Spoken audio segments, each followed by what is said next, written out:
अजय जी, बैठे बिठाए यूपी में एक नई पहल, नई कवायद, भारतीय जनता पार्टी के अंदर नया संग्राम देखने को मिल रहा है। बात चल रही है कि दिल्ली दरबार चाहता है कि योगी आदित्यनाथ लोकसभा का चुनाव लड़े, उत्तर प्रदेश का मुख्यमंत्री कोई और हो। क्या योगी आदित्यनाथ आपको लगता है इतनी आसानी से मान जाएंगे? इतनी आसानी से मान जाने वालों में है वो? नहीं, इतनी आसानी में से यदि मान जाने वालों में होते तो मुख्यमंत्री नहीं होते। मुझे 2017 याद आता है। 2017 का चुनाव हुआ था, तो पंजाब का भी चुनाव एक साथ ही होता है और सब होता है। तो पंजाब में तो तय था मुख्यमंत्री कैप्टन अमरिंदर सिंह का बनना, वो बन गए। तो कैप्टन अमरिंदर सिंह के जो मीडिया एडवाइजर बने थे बाद में, रवीन ठुकराल, वो ट्रिब्यून के एडिटर रहे थे और वो रहे थे मेरे लिए बड़े भाई की तरह से थे।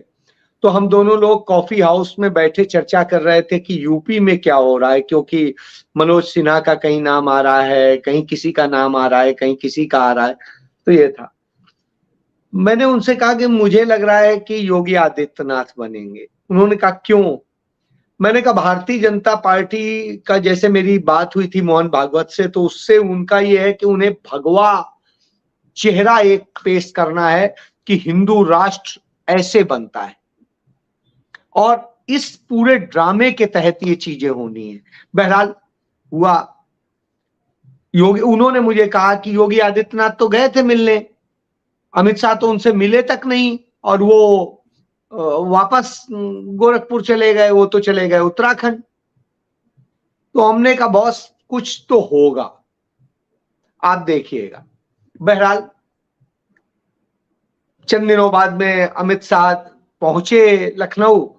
उन्होंने योगी आदित्यनाथ को बुलाया, दोनों लोग बैठे और तय हो गया कि मुख्यमंत्री वो होंगे। तो हमने कहा भारतीय जनता पार्टी में कोई चुनाव होता है क्या? भारतीय जनता पार्टी में तो निर्देश आते हैं, निर्देश आ गए, हो गया। तो साहब यहाँ पे कोई लोकतंत्र नहीं है कि कांग्रेस की तरह से आप जाइए और लड़िए और बताइए और अपना वो करिए। यहाँ तो जो हो गया हो गया, तो वो अंदाज है। तो यहाँ तो तानाशाही ही चलती। बहरहाल योगी आदित्यनाथ ने अपनी ताकत दिखाई थी और मुख्यमंत्री बने थे। आप याद करिए, तब भी वो विधानसभा के सदस्य तो नहीं थे, विधान परिषद के भी सदस्य नहीं थे।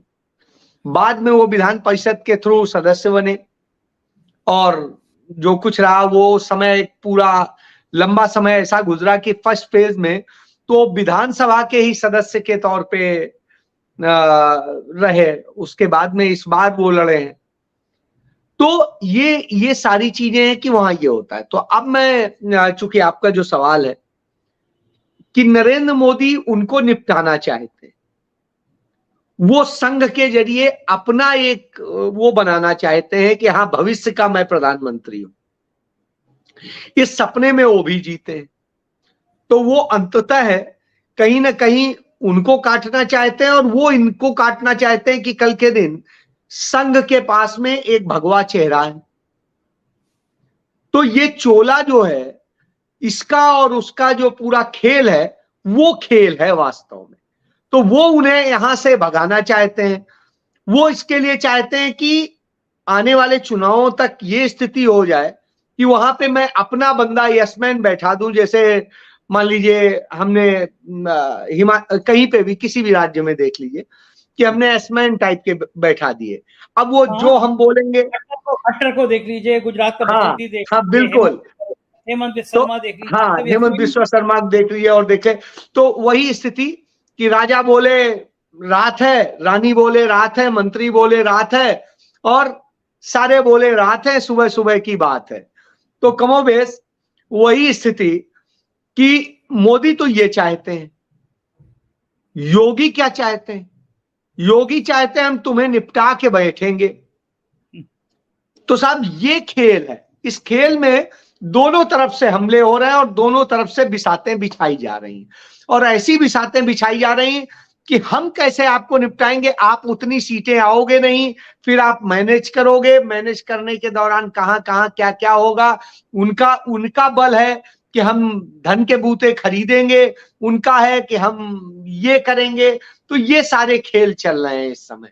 जी अजय जी, जो ये तो तय बात है कि अगर चुनाव से पहले योगी आदित्यनाथ नाराज हो गए, जैसे आमतौर पर हो जाते हैं, वो पिछली बार संघ के इतने बड़े बड़े लोग आए थे और योगी आदित्यनाथ नाराज होकर मठ में चले गए थे।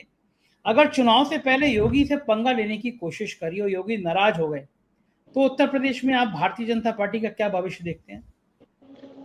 मैं ये तो नहीं कहता हूं कि वो 20 सीट जिता सकते हैं, लेकिन वो 30 सीटें हरा जरूर सकते हैं, इस हैसियत में वो हैं।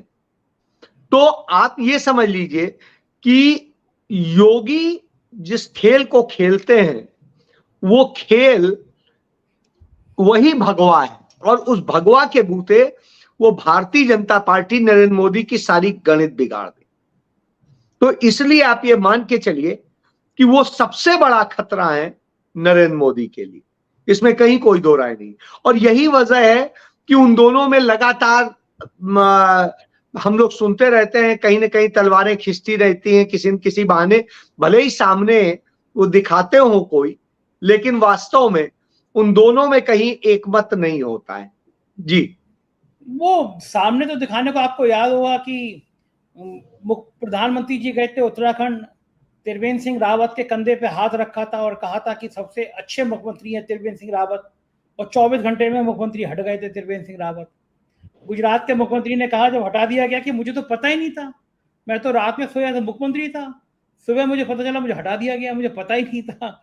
लेकिन क्या उत्तर प्रदेश में इतना आसान है कि योगी, कोई कल्पना करे कि योगी आदित्यनाथ सुबह उठे मुख्यमंत्री ना रहें? ऐसा उत्तर प्रदेश में संभव है? नहीं, मैं फिर क्या कह रहा हूं, उत्तर प्रदेश में संभव नहीं, तभी तो ये हालात हैं, तभी तो रोज बिसातें बिछाई जाती हैं। और हालात यहीं तक नहीं है, उत्तर प्रदेश में तो ये भी हालात हैं कि आप ये सोचिए बगावत की स्थिति, आप इसका उदाहरण देख लीजिए।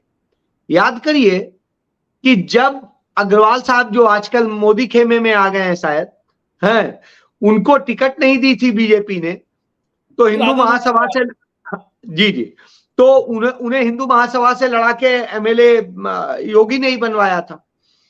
इसी तरीके से बहुत सारी चीजें हैं। हिंदू महासभा सावरकर के बाद में संभालने का काम उन्हीं के गुरुजनों ने ही किया था। तो ये सारी चीजें कहीं ना कहीं हैं, तो वो ये बताती है कि उनका तो पूरा जो पृष्ठभूमि है वही फांसीवाद से जुड़ी हुई है। तो उस स्थिति में मोदी के लिए तो खतरा है ही है, क्योंकि वो फांसीवाद जो सावरकर से चलता हुआ आ रहा है वो उनके थ्रू आगे बढ़ रहा है। तो इसलिए इतना आसान नहीं है। और उत्तर प्रदेश की गणित थोड़ी अलग है, सबसे ज्यादा सीटें हैं, तो ऐसी स्थिति में खतरा तो है ही। जी।